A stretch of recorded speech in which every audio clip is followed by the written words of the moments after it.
بسم اللہ الرحمن الرحیم۔ صرف 5 منٹ کا مدرسہ قرآن و حدیث کی روشنی میں 16 جمادی ثانی اسلامی تاریخ۔ وفد نجران کی مدینے میں آمد۔ نجران یمن کے ایک شہر کا نام ہے۔ یہاں کے لوگ عیسائی تھے۔ سن 9 ہجری میں رسول اللہ صلی اللہ علیہ وسلم نے اہل نجران کو اسلام کی دعوت دی تو 60 افراد پر مشتمل ایک وفد آپ صلی اللہ علیہ وسلم کی خدمت میں حاضر ہوا، جن میں شرحبیل بن وداعہ، عبداللہ، جبار بن قیس جیسے بڑے بڑے پادری تھے، اور قافلے کا امیر عبد المسیح عقیب تھا۔ انہوں نے حضرت عیسیٰ علیہ السلام کے بارے میں سوالات کیے، جن کے جواب میں اللہ تعالیٰ نے سورہ آل عمران کی ابتدائی آیتیں 80 آیتیں نازل فرمائیں۔ ان آیات میں اللہ تعالیٰ کی طرف سے حضرت عیسیٰ علیہ السلام کی بغیر باپ کی پیدائش، ان کی نبوت و رسالت، مذہب اسلام کی سچائی، یہود و نصارہ کے اعتراض کا صاف صاف جواب دیا گیا، مگر انہوں نے ماننے سے انکار کر دیا تو رسول اللہ صلی اللہ علیہ وسلم نے ان کو مباہلہ، جس فریق کا عقیدہ باطل ہو اس پر اللہ کی لعنت اور ہلاکت کی دعا کرنے کی دعوت دی۔ حضور صلی اللہ علیہ وسلم حضرت حسن، حسین، حضرت علی اور حضرت فاطمہ رضی اللہ عنہا کو لے کر میدان میں آ گئے، مگر نجران کے پادریوں کو مباہلہ کرنے کی ہمت نہ ہوئی۔ پھر آپ صلی اللہ علیہ وسلم نے فرمایا، اگر یہ لوگ مباہلہ کرتے تو پوری وادی آگ سے بھر جاتی اور تمام اہل نجران ہلاک ہو جاتے۔ اس کے بعد انہوں نے سالانہ جزیہ ٹیکس ادا کرنے پر صلح کر لی۔ جزیے کی وصولیابی کے لیے امین امت حضرت ابو عبیدہ رضی اللہ عنہ کو ان کے ساتھ بھیج دیا۔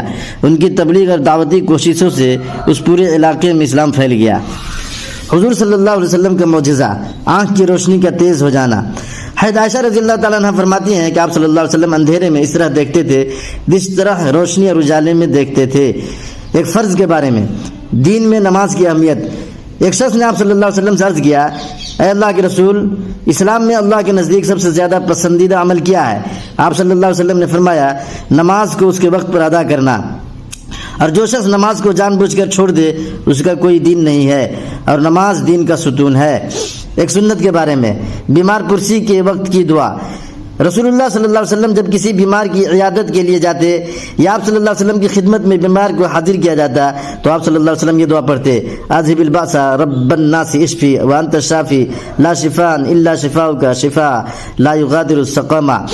ترجمہ، تمام لوگوں کے پروردگار، آپ تکلیف کو دور کر دیجئے، آپ شفا عطا فرمائیے، آپ کے سوا کوئی شفا دینے والا نہیں ہے، ایسی شفا عطا فرمائیے جو بیماری کو نہ چھوڑے۔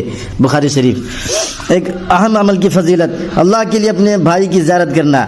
رسول اللہ صلی اللہ علیہ وسلم نے فرمایا، کیا میں تمہیں جنتی لوگوں کے بارے میں خبر نہ کروں؟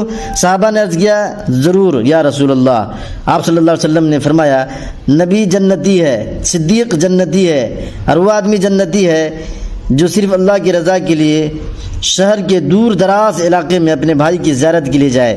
ایک گناہ کے بارے میں، کنجوسی کرنا۔ قرآن میں اللہ تعالیٰ فرماتا ہے، جو لوگ اللہ تعالیٰ کے عطا کردہ مال و دولت کو خرچ کرنے میں بخل کرتے ہیں وہ بالکل اس گمان میں نہ رہیں کہ ان کا یہ بخل کرنا ان کے لیے بہتر ہے، بلکہ ان کے لیے بہت برا ہے۔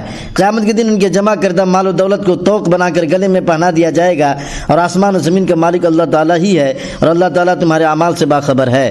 سورہ آل عمران۔ دنیا کے بارے میں، دنیا کی چیزیں چند روزہ ہیں۔ قرآن میں اللہ تعالیٰ فرماتا ہے، جو کچھ بھی تم کو دیا گیا ہے وہ صرف چند روزہ زندگی کے لیے ہے، اور وہ اس کی رونق ہے، اور جو کچھ اللہ تعالیٰ کے پاس ہے وہ اس سے کہیں بہتر اور باقی رہنے والا ہے۔ کیا تم لوگ اتنی بات بھی نہیں سمجھتے؟ سورہ قصص۔ آخرت کے بارے میں، مومن کے ساتھ قبر کا سلوک۔